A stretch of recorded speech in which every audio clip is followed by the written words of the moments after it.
Bismillah. Bismillahirrahmanirrahim. Assalamualaikum warahmatullahi wabarakatuh. Waalaikumsalam warahmatullahi wabarakatuh.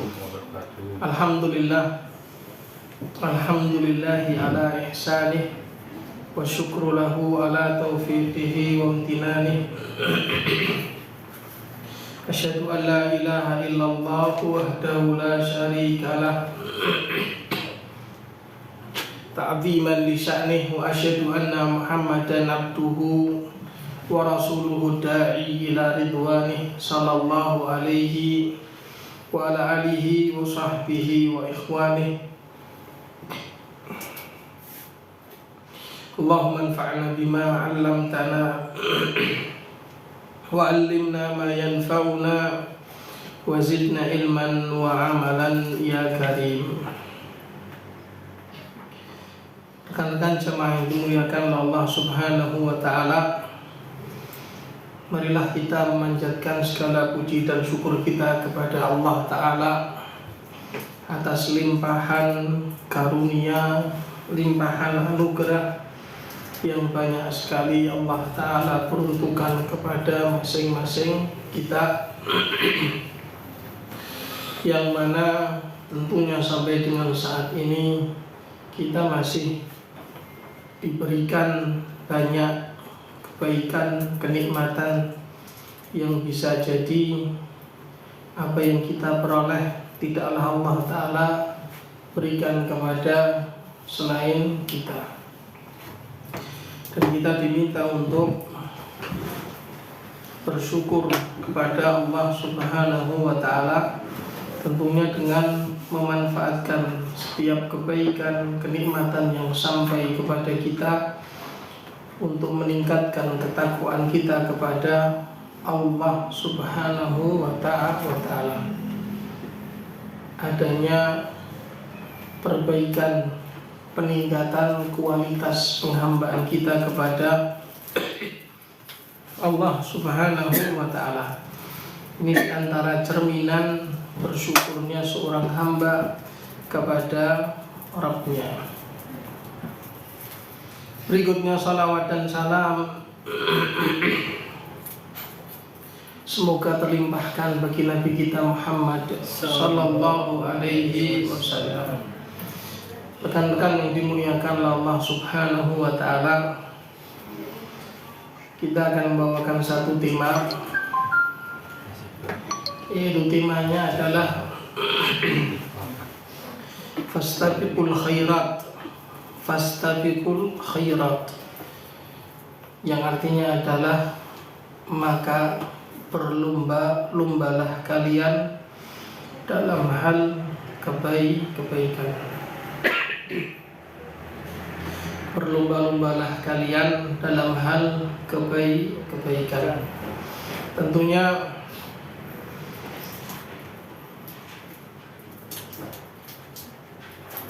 satu hal yang mesti kita ketahui bahwasanya tema ini adalah penggalan ayat yang ada di dalam Al-Quran, dan ini berulang pada dua tempat.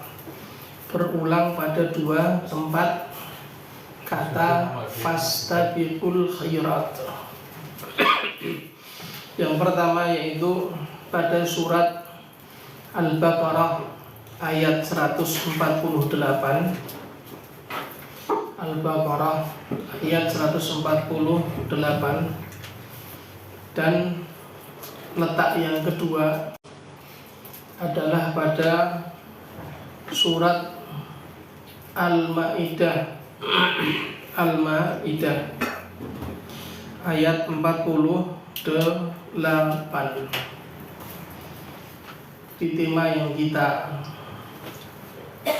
usung adalah potongan ayat dalam Al-Quran, dan ini penggalan ayat yang berulang pada dua tempat. Letak yang pertama adalah dalam surat Al-Baqarah, yaitu surat yang kedua. Yang kedua adalah surat Al-Maidah, yaitu surat yang keberapa Al-Maidah? Ada yang tahu? Suratnya, nomor surat yang ke 5 nomor surat. Kalau ayatnya Al-Baqarah ayat 148, kalau Al-Maidah ayat 48.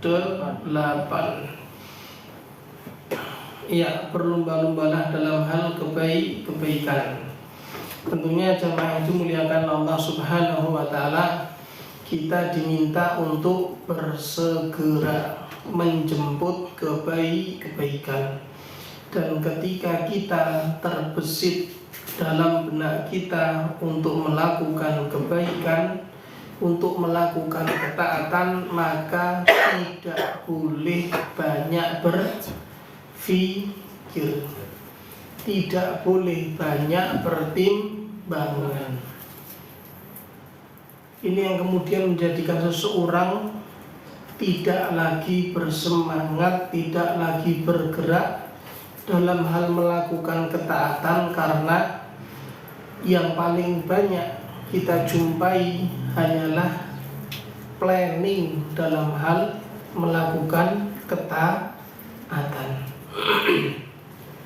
Ada banyak planning, tapi ternyata ya itu cuma sekedar perencanaan yang tidak segera dia tunaikan. Padahal kalau kita berbicara kebaikan, ketaatan, maka segera untuk kita lakukan, kita tunaikan. Jangan banyak pertimbangan. Ya, jangan malah sebaliknya.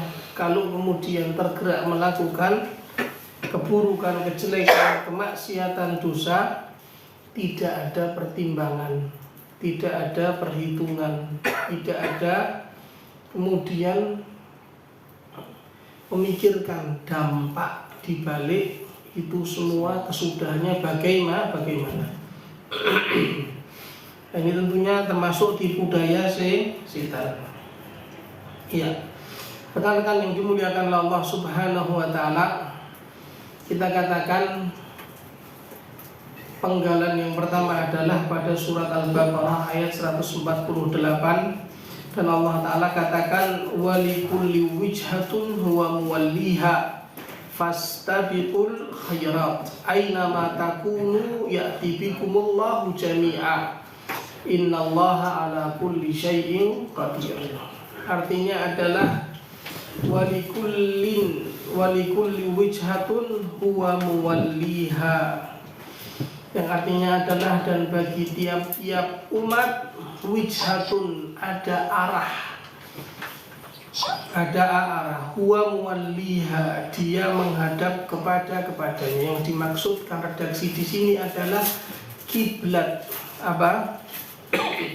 Kiblat. Masing-masing umat memiliki kiblat untuk beribadah.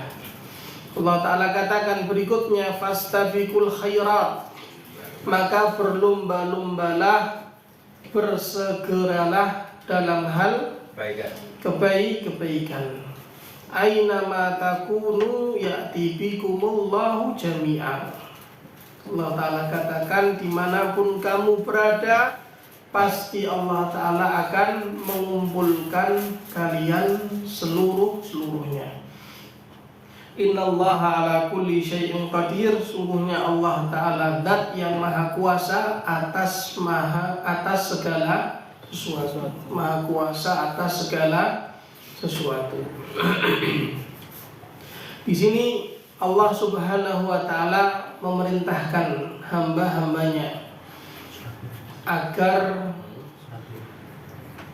berlomba-lomba dalam melakukan ketaatan dan amal kebaikan.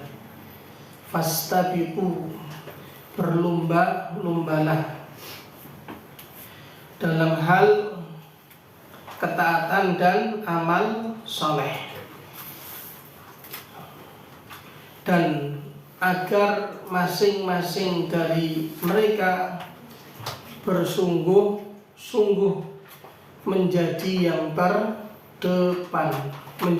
terdepan. Dalam hal apa? Dalam hal meraih keridhaan Allah dan surganya. dalam hal meraih keridhaan Allah Ta'ala dan surganya.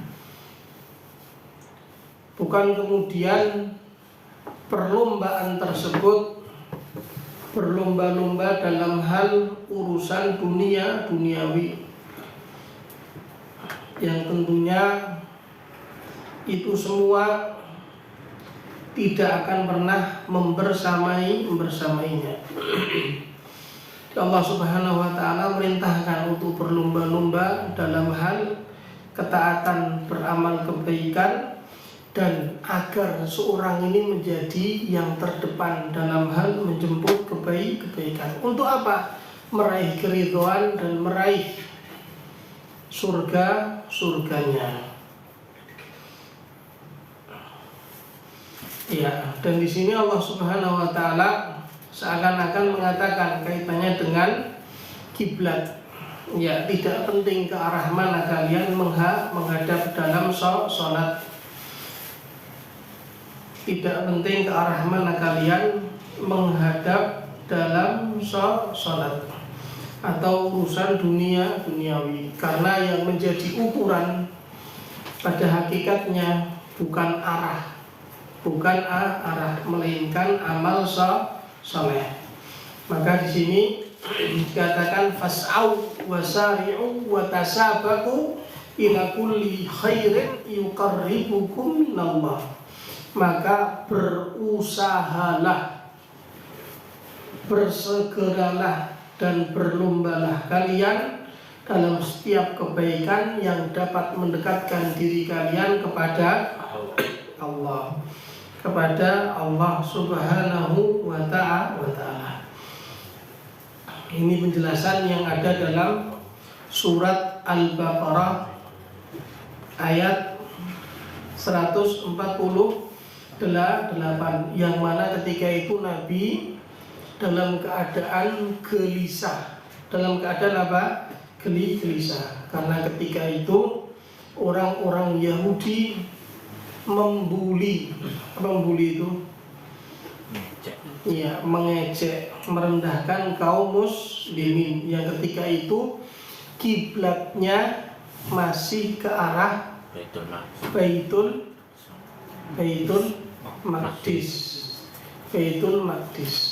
Nah, orang-orang Yahudi mengklaim risalah yang dibawa Nabi Muhammad ikut-ikutan ajaran mereka. Ini yang kemudian menjadikan Nabi itu gelisah dan sering menengadahkan wajahnya ke langit seperti berharap sesuatu kepada Allah Ta'ala dan menginginkan untuk disegerakan.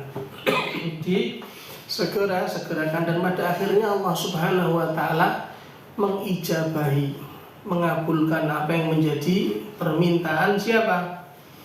Nabi kita Muhammad Sallallahu Alaihi Wasallam, yang semula menghadap Baitul Maqdis. Di mana Baitul Maqdis? Palestina. Di mana Palestina? Yerusalem. Bagus, di sana. Jauh di sana. Di yang namanya Baitul Maqdis itu di negeri Syam. Negeri Syam sekarang ini terbagi menjadi 4 belahan negara. Yang pertama ada yang tahu? Bagus. Kira-kira Yordan apa? Yordania. Terus Suria. Terus Palestina. Satu lagi Libanon. Iya, Libanon. Dahulunya adalah sebutannya wilayah Syam. Iya, sekarang terbagi menjadi 4 belahan negara.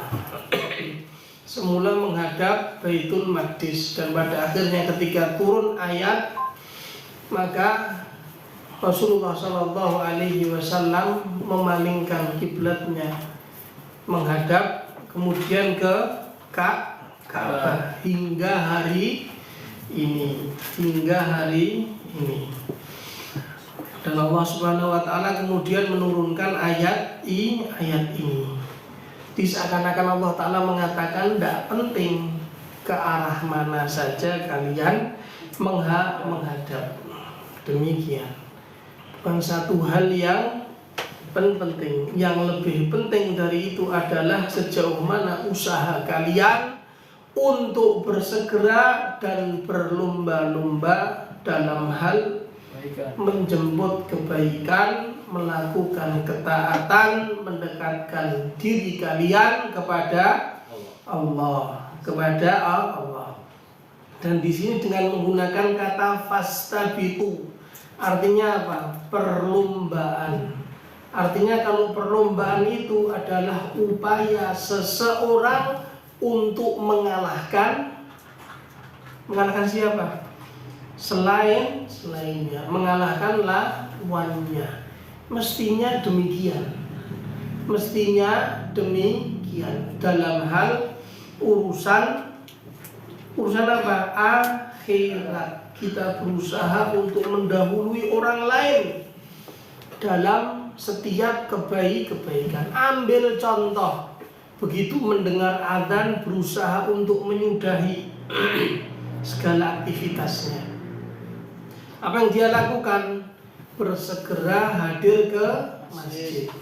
Ketika sampai masjid, bukan kemudian berdiri di pintu utak-utak HP, bukan, atau masih di luar ngobrol gedobrol, enggak. Jelas. Kalau memang sudah ada keinginan bersegera menjemput kebaikan, jangan setengah hati. Sampai di masjid kan gitu. Syukur-syukur kalau apa? Sebelum berangkat ke masjid sudah berwudu lebih dahulu. Karena setiap derap langkahnya mengangkat derajatnya di sisi Allah Ta'ala, dan derap langkah yang lain menggugurkan dosa, menghapuskan dosa.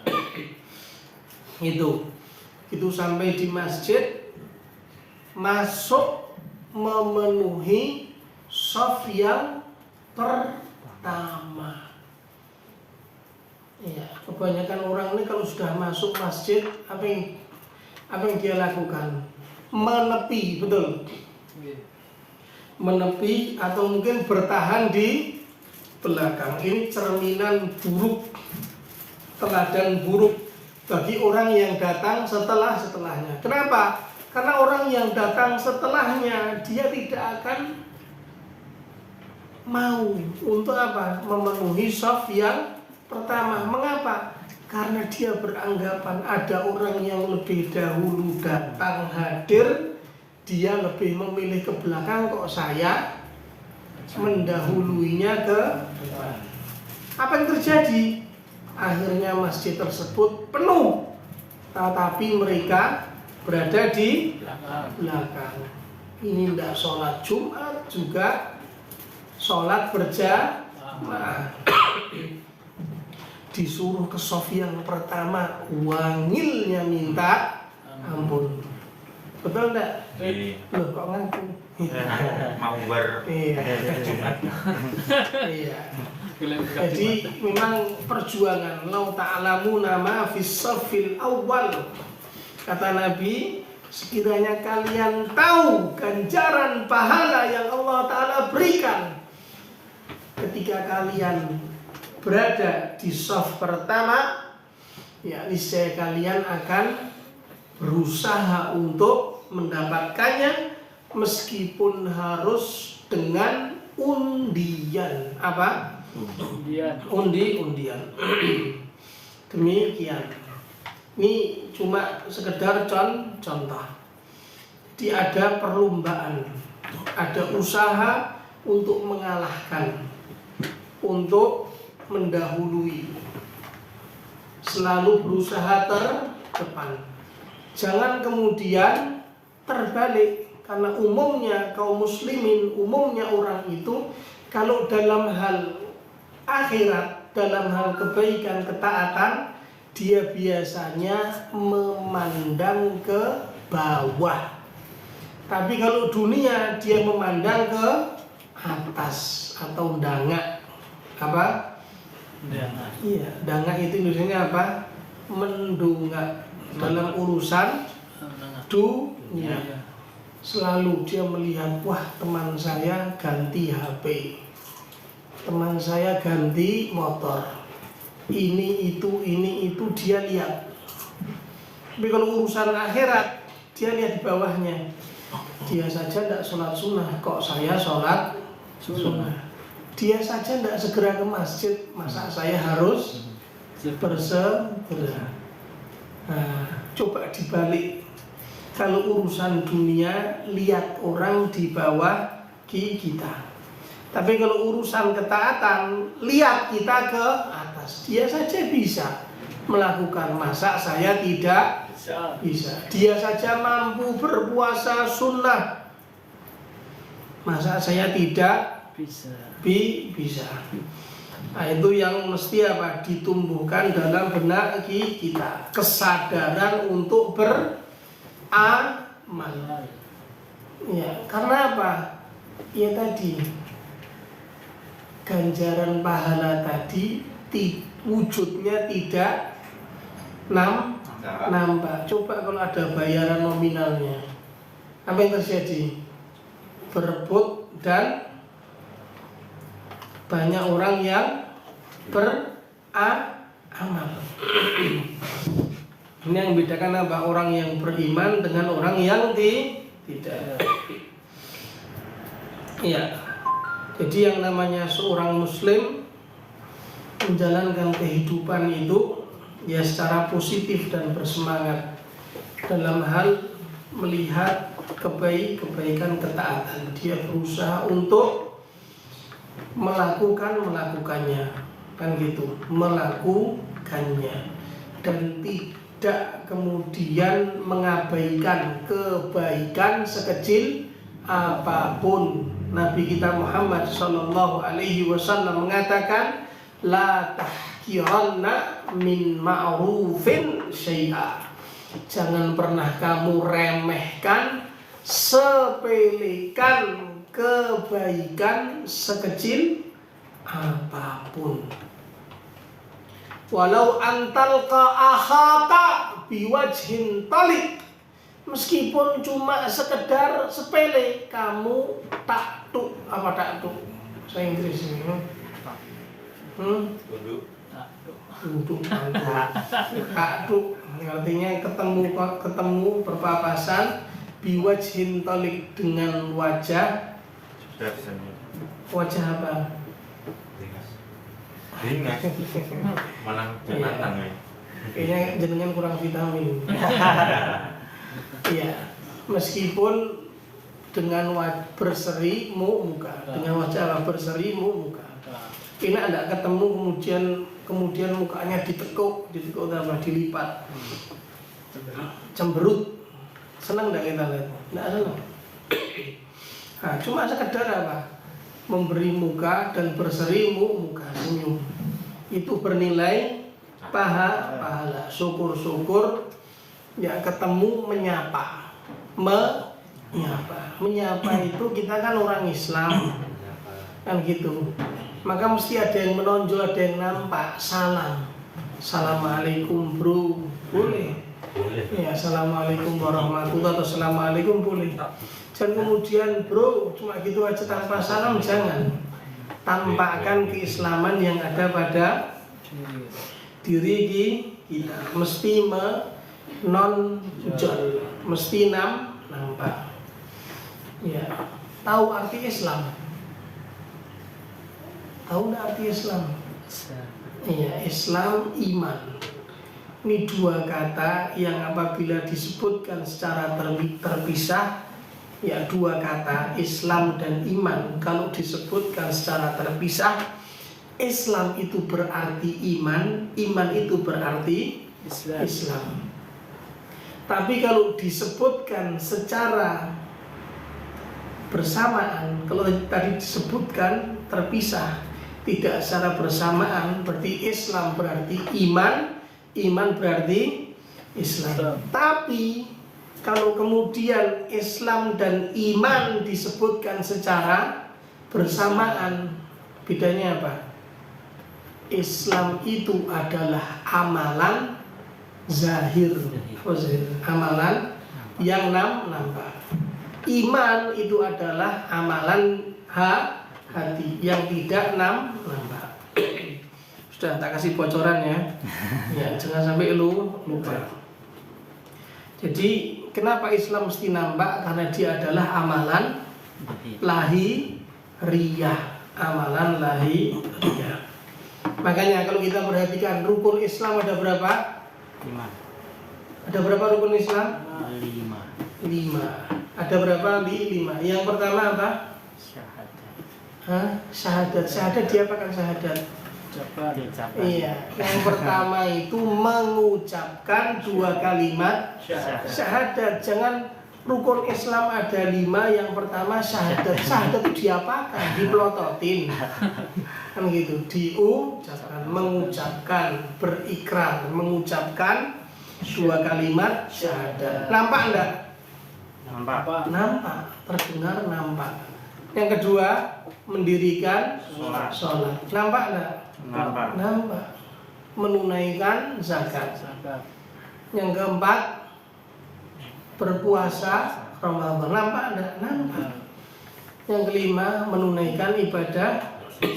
Tapi kalau rukun iman, iya, kalau rukun iman ada 6. Nampak enggak? Beriman kepada Allah, beriman kepada para malaikatnya sampai 6 tadi. Nampak ada? Enggak nampak, karena letaknya adalah amalan batin, amalan hati. Ini rekan-rekan yang dimuliakan Allah Subhanahu wa taala. Di artinya ayat tersebut menyampaikan satu pesan. Mestinya dalam keadaan bersemangat, berusaha untuk bersegera dalam hal mendapatkan kebaikan akhirat, menggapai ridha Allah, dan tidak dalam keadaan lamban. Apa lamban? Lelet, malas-malasan, ogah-ogahan dalam hal ketaatan. Jangan sampai. Ya, jadi yang diinginkan apa? Selalu cepat bersegera untuk melaksanakannya. Misalnya pengen sedekah, pengen ngasih, itu kalau dibiarkan tidak segera dia tunaikan, nanti berubah pikiran. Oh, ternyata butuh ini, butuh itu, dan terpakai itu. Yang tadinya mau ngasih tidak jadi ngasih. Yang tadinya berusaha untuk memberi sukarela, akhirnya apa? Reken. Wah, iman. Apa iman itu? Saya. Iya. Ini yang diinginkan di dalam apa? Dalam Islam. Berbedanya dengan urusan dunia kita. Urusan dunia kita. Dalam hal urusan dunia, segala hal yang kaitannya dengan kesenangan duniawi itu mesti banyak kita pertimbangkan. Mesti banyak untuk kita pertimbang. Kita pikir matang. Kalau itu bukanlah satu ketaatan atau kebaikan. Misalnya rencana untuk jalan-jalan keluar malam, itu mesti banyak pertimbangan. Sejauh mana manfaatnya, sejauh mana itu dipertimbangkan benar-benar itu. Iya. Atau melakukan hal-hal yang mengarah kepada sia-sia atau bahkan dosa. Iya, dosa. Maka mesti penuh dengan pertimbangan. Iya. apakah waktunya terbuang begitu saja? Harus dipertimbangkan, mesti dipikirkan matang-matang. Kalau kaitannya dengan duniawi, maka tidak boleh dalam keadaan tergesa-gesa, karena kaidahnya sebagaimana yang Nabi kita Muhammad SAW katakan, al-ajalatu minasyaiton. Yang namanya tergesa-gesa dalam urusan duniawi itu adalah datangnya dari setan. Demikian. Artinya apa? Artinya adalah seseorang itu mesti mempertimbangkan matang-matang sejauh mana kemanfaatannya, sejauh mana kebaikannya, bagaimana dengan kesudahannya. Ya, dalam hal apapun, menyekolahkan anak, atau mungkin kita ingin resign, pindah tempat kerja, atau ingin buka usaha, atau apapun itulah, kita mesti memutuskan secara perlahan. Apalagi kaitannya dengan hutang. Apa? Hutang mesti dipikirkan matang. Jangan mikirnya kalau sudah nembung dan nompo. Ya, tapi kalau biasanya kalau sudah nembung minta nompo, biasanya sudah tidak mikir lagi itu untuk apa? Kalau sudah iya, kalau sudah nerima duit utangan, biasanya tidak mikir lagi itu untuk segera segera melunasi. Padahal dia dalam keadaan lapang itu. Ya, Nabi mengatakan matlul ghani zulmun, menunda-nunda padahal dia dalam keadaan mampu, termasuk kezaliman, Boleh enggak utang? Boleh enggak utang? Boleh. Loh, sebentar. Boleh saja. Kalau dahulu itu hutang karena apa? Karena kondisi keadaan yang kepepet. Iya, kepepet ya. Artinya sangat terdesak. Kaitannya dengan kebutuhan primer. Primer itu apa? Pokok. Kalau sekarang enggak kok. Pengen ganti motor, padahal motornya sehat, enggak kenapa-napa. Pengen upgrade, enggak punya duit, apa terjadi?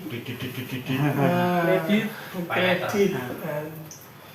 Nah, itu. Atau mungkin pengen HP, pengen apa, nyicil atau apa. Jangan. Kalau emang enggak mampu, jangan kakean pola. Jangan kebanyakan tinggal.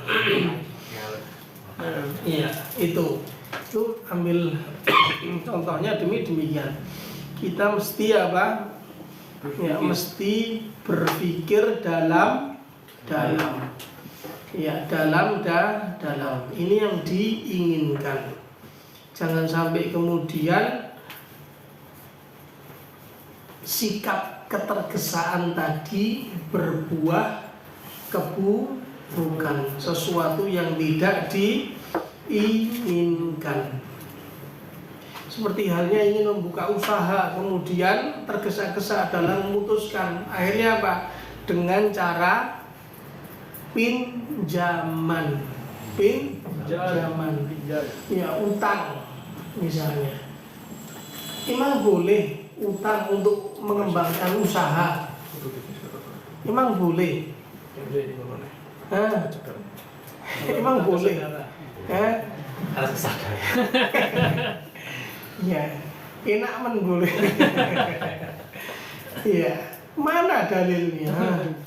Kalau emang seseorang itu kemampuannya demikian, ya sudah, jangan terlampau berekspektasi tinggi. Yang tidak diinginkan pada diri seseorang itu adalah apa? Kemaruk. Apa kemaruk itu? Tamak. Ya, tamak, merasa kurang. Yang kemudian apa? Dia tidak lagi berpikir dengan jernih, mengembangkan usaha, pinjaman ribawi, kan gitu. Nampaknya di awal-awal itu prospek, tapi ternyata berkelanjutan dan apa yang terjadi?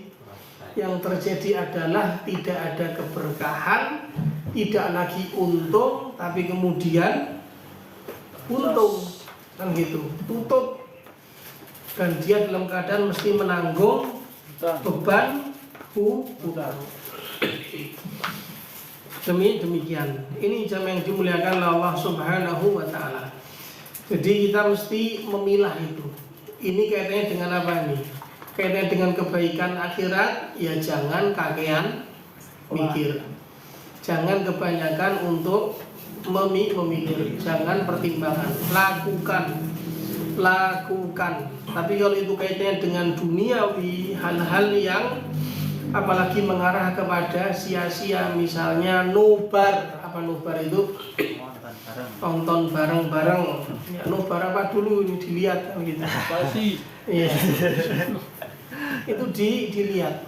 Ya, waktunya terbuang sia-sia. Kemudian mesti dengan banyak pertimbangan. Mesti dengan banyak pertimbangan. Jangan malah dibalik. Nah, kalau kaitannya dengan urusan akhirat, jangan menunggu orang lain untuk memulai. Nah, tapi apa? Lakukan, mulailah sendiri. Sebab kalau melakukan kebaikan ketaatan itu jangan entenan apa entenan? Tunggu-tungguan. Jangan tunggu-tungguan. Ya. Jangan tunggu-tungguan. Karena pada hakikatnya masing-masing kita ini berjalan mendekat menghadap Allah Ta'ala, dan masing-masing kita ini berlomba-lomba akehan bekal. Apa bekal? Sangu. Ya, kita pada akhirnya banyak-banyakan. Ya, banyak-banyakan bekal, cuma kan tidak ketok, betul? Iya, tidak kelihatan. Kalau kelihatan ganjaran pahala itu, ya apa fungsinya yang namanya keimanan, betul? Tapi ketahuilah bahwasanya Allah Ta'ala tidak akan menyia-nyiakan suatu amalan. Enggak. Semua ada hitungannya. Semua ada hitungannya, dan semua ada balasannya. Ya, Allah Ta'ala katakan, "Faman ya'mal mithqala dzarratin khairan yarah." Dan barang siapa, ya maka barang siapa yang beramal suatu kebaikan sekecil biji sawi pun, kan gitu, nantinya dia akan mendapati, nampak, melihat, ya kebaikan tersebut nantinya di akhirat dia dapati. Sebaliknya, wa may ya'mal mithqala dzarratin syarran yarah. Dan barang siapa yang melakukan keburukan sekecil biji sawi pun, dia juga akan mendapatinya nantinya. Demikian. Ini jamaah yang dimuliakan oleh Allah Subhanahu wa taala. Jadi artinya adalah kita diminta untuk berusaha menjadi yang terdepan. Dalam hal apa? Dalam hal kebaikan. Dalam hal ketaatan. Ya, dalam hal ketaatan, apalagi ketika kita ini dalam keadaan lapang, dalam keadaan longgar, dalam keadaan tidak susah, tidak dalam keadaan himpit, tidak dalam keadaan jatuh sakit. Ya, ini satu hal yang mesti kita pahami. Dengan keadaan kita yang penuh dengan kemudahan, kalau kita gunakan, fungsikan, manfaatkan untuk ketaatan, itu nanti menjadi sebab ketika kita mendapatkan kesulitan dalam kehidupan, ujian, cobaan, itu nantinya akan menjadi penolong kita. Kita akan tertolong dan terentaskan segera. Solusi itu akan diberikan segera. Yang namanya orang hidup tidak luput dari yang namanya ujian dan cobaan. Tidak ada ke orang hidup mulus terus. Ada enggak? Tidak ada. Wong jalan ada enggak jalan mulus? Tidak ada jalan mulus. Apalagi musim hujan kan gitu. Tidak ada jalan yang selalu lurus. Jalan berkelok-kelok. Demikian, tidak semua jalan dalam keadaan mulus. Yang namanya dunia ini penuh dengan rintangan dan cobaan. Tetapi yang membedakan orang yang beriman dan orang yang berusaha mengenali Allah Ta'ala di saat dia lapang, longgar, sehat, mampu, muda, maka nantinya ketika dia tertimpa suatu ujian cobaan, Allah Ta'ala akan segera memberikan pertolongan, tidak mesti mengetuk. Karena Nabi mengatakan ta'arraf 'alallahi firraha ya'rifka fisyiddah. Kenali Allah Ta'ala ketika kamu dalam keadaan senang. Dalam keadaan apa? Senang. Termasuk dalam keadaan senang yaitu lapang waktunya. Termasuk dalam keadaan senang adalah lapang hartanya. Termasuk dalam keadaan senang adalah dalam keadaan sehat. Tidak dalam keadaan susah. Manfaatkan untuk apa? Untuk kebaikan. Ya'rifka fisyiddah, maka Allah Ta'ala pasti akan mengenalimu di saat kamu mendapati dirimu dalam kesulitan, kesukaran, musibah. Ini jamaah yang dimuliakan Allah Subhanahu wa Ta'ala.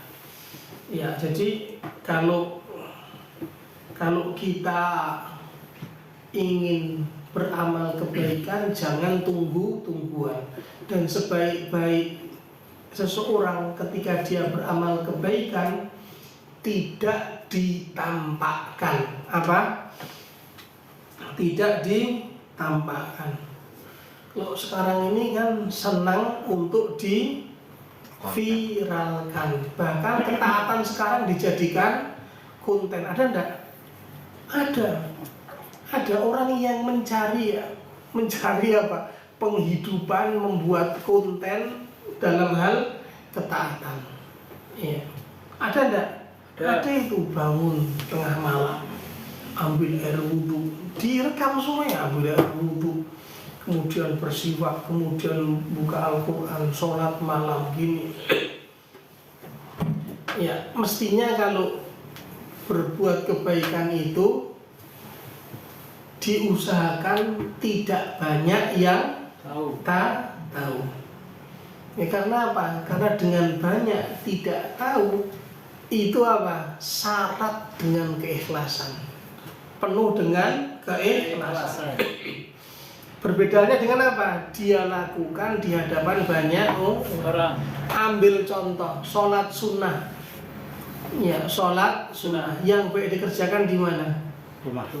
Di rumah atau di masjid? Rumah. Di rumah. Tapi yang banyak dilakukan orang-orang di mana? Masjid. Kenapa? Kenapa di masjid lebih banyak orang melakukan sholat sunnah? Kancane akeh.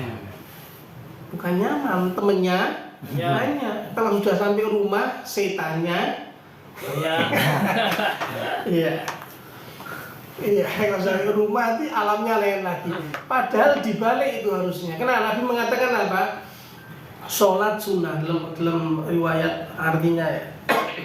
Nabi mengatakan sholatnya seseorang ya di masjid itu bernilai satu.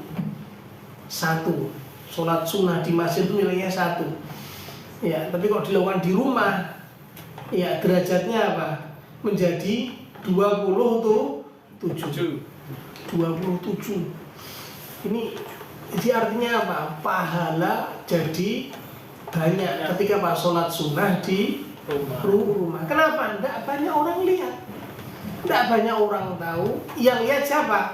Istri. Kalau kita suami, kan gitu. Kalau dia istri yang lihat suami, kalau dia orang tua yang lihat anak. Jadi satu contoh teladan kebaikan. Ini iya. Pahalanya signifikan itu jauhnya sangat berbeda. Iya. Jadi artinya rekan-rekan yang dimuliakan Allah Subhanahu wa taala, pastikan ketika beramal jauh dari pandangan orang-orang. Syukur-syukur, apa syukur-syukur itu? Apa syukur-syukur? Lebih baik. Syukur-syukur bukan Nek iso. Syukur-syukur ya maksudnya. Syukur. Ya. Alangkah baiknya kalau dia beramal tadi tidak ada yang mengetahui siapapun, meskipun orang terdekatnya. Ini yang disebut oleh ulama dengan sebutan khobi'ah. Khobi'ah itu artinya simpanan. Simpanan. Yang tahu cuma Allah SWT. Demikian. Jadi kalau kita punya khobi'ah, satu amalan yang kita simpan, tidak semua orang tahu, nanti bisa kita tampakkan, bisa kita munculkan ketika kita dalam keadaan sulit, kita bertawasul dengan amal saleh yang kita usahakan. Supaya apa? Allah Ta'ala memberikan banyak kemudahan dan mengabulkan apa yang menjadi hajat kita. Demikian. Barakallahu fikum. Barangkali ada pertanyaan yang kita persilahkan. Kalau tidak ada ya jangan dipaksakan. Ustaz, kalau evaluasi amalan hariannya itu bagaimana Ustaz? Boleh, kita harus evaluasi. Hasibu anfusakum qabla an tuhasabu. Sebelum kita berbaring tidur itu pastikan kita merenung sejenak. Merenung sejenak bukan dalam keadaan meratapi apa yang telah berlalu dari kehidupan kita, tapi kita evaluasi sejauh mana kebaikan yang kita usahakan. Hasibu anfusakum, banyaklah kalian bermuhasabah qabla an tuhasabu, sebelum kalian nantinya berdiri diperhitungkan dari apa yang telah kamu usahakan. Seperti itu. Evaluasi mesti hari ini sholat sunnahnya ini. Besok terus lagi lah, kok ini kok enggak sama sekali. Berarti ada apa? Penurunan. Ya. Tapi ini terkait dengan program ya. Program dunia. Bukan hal-hal yang sifatnya baik. Ya baik, tapi diterapkan di perusahaan ini Ustaz. Ya. Kemudian setiap pagi pas briefing itu ada evaluasi untuk amalan hariannya itu Ustaz. Bagaimana? Enggak apa-apa. Misalnya amalan harian misalnya. Kalau pagi misalnya sholat sunnah fajar gitu. Fajar. Siapa yang sudah ditanya siapa yang gini, boleh enggak? Itu ya. Boleh enggak? Misalnya ketika briefing, kemudian menanyakan kepada person, ya siapa di antara jenengan atau kalian yang sholat sunnah 2 rakaat sebelum subuh? Dijawab enggak? Dijawab enggak? Dijawab itu. Karena ada rewardnya misalnya. Enggak ada, rewardnya enggak ada, cuma Kenapa enggak ada rewardnya? Enggak, bercanda. Iya, kalau udah dari ribetnya jangan banyak tanya. Enggak. Itu nanti menjadikan kita ikhlas atau enggak itu. Iya, enggak ada bersanda. Jadi artinya gini, jadi kalau boleh tanya dalam-dalam tapi ya disesuaikan. Mesti kita apresiasi itu. Apresiasi ada ribetnya. Sekali 2 kali orang itu datang karena ada ribet, betul. Jumatan karena nasi berkatnya enak. Nasi padang sekali, 2 kali, 3 kali keterusan kan gitu. Nah artinya sambil dikasih reward, sambil apa? Dikasih apa? Motivasi nasihat. Reward ini tidak ada artinya kalau dibandingkan dengan kebaikan akhirat yang Allah Ta'ala berikan. Disadarkan keikhlasannya gitu. Jadi artinya cuma sekedar masukan aja, mungkin suara hati teman-teman. Artinya beda tujuan ya. Iya, artinya gini, boleh artinya untuk memberikan motivasi kan itu, motivasi dan biar rekannya juga tertarik. Nabi juga melakukannya. Pernah dalam suatu hari Rasulullah SAW duduk bersama para sahabat-sahabatnya. Ini suatu hari Nabi duduk bersama para sahabatnya, kemudian Nabi Muhammad SAW menanyai ke mereka sebuah pertanyaan. Ya, sebuah pertanyaan yang sebelumnya Nabi tidak pernah memberitahukan. Di antara pertanyaan Nabi apa? Man asbaha minkumul yauma shaima. Siapa yang hari ini kalian puasa? Dijawab enggak? Dijawab enggak apa-apa. Wah, pamer. Bukan. Lain-lain. Pamer itu kalau kamu diam-diam ngomong aku poso loh. Kemudian temennya mau, saya tak jajak ki, akhirnya dulu dia gitu. Padahal saya tak ajak nyate ya, dibatalkan. Iya. Siapa di antara kalian yang berpuasa hari ini? Siapa yang jawab? Abu Bakar. Ana ya Rasulullah. Aku wahai Rasulullah. Kemudian di antara pertanyaan yang lain apa? Di antara pertanyaan yang lain, faman tabi'a minkumul yauma jinazatan. Siapa di antara kalian yang hari ini nganter jenazah sampai pemakaman? Jawabnya sama, Abu Bakar, ana ya Rasulullah. Aku wahai Rasulullah. Kemudian tanya lagi Nabi, coba pertanyaan yang lain, barangkali yang lain ada yang jawab. Faman at'ama minkumul yauma miskina. Siapa di antara kalian yang hari ini ngasih makan orang miskin? Jawabnya lagi-lagi siapa? Abu Bakar yang menjawab. Kan gitu. Kemudian pertanyaan lain-lain juga. Pertanyaannya apa pertanyaannya? Faman ada minkumul yauma maridho. Siapa di antara kalian yang hari ini jenguk orang sakit? Jawabnya lagi-lagi siapa? Abu Bakar. Kemudian Nabi memberikan reward itu. Rewardnya apa? Majtama'na fi kota. Iya. Iya, diminum dulu airnya ya.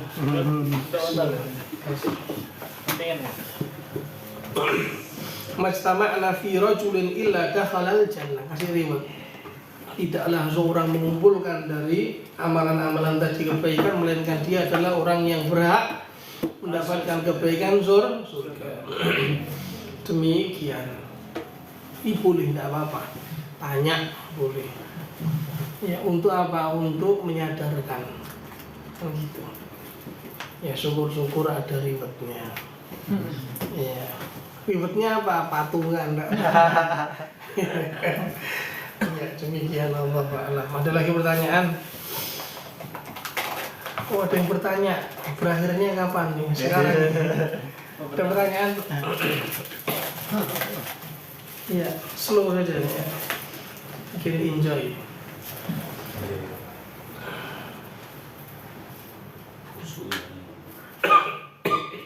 Nah, Iya. tanya dah. Iya.